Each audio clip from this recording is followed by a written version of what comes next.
ও sorry, আমি আমার কাকে কি বলি? তুমি তো আমার 1 লক্ষ টাকা বেতনের চাকরিই করো না, তুমি কি হয়ে দিবা? আমি বুঝি আমার মেয়ের সিকিউরিটি।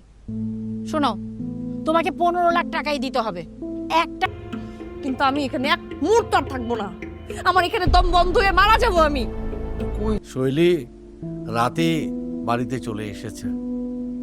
তাছাড়া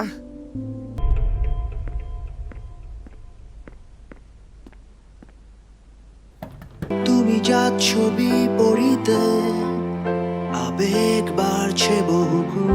ভাই আজকে না ভাই, বুঝছেন কাজের চাপ বেশি আর বাসায় ফিরতে হবে।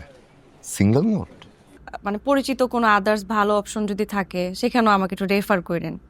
আচ্ছা ঠিক আছে, তুমি প্যারা নিও না। ওইভাবেই বাবার সাথে কথা বলবো এখন। তুমি কি বলো বলো, কিন্তু এখন আমাদের একটা সুস্থ জীবনে ফিরে আসা উচিত, একটা নর্মাল লাইফ লিড করা উচিত। না হলে না হবে, আমার কোনো প্যারা নাই তো। আরে চাকরিটা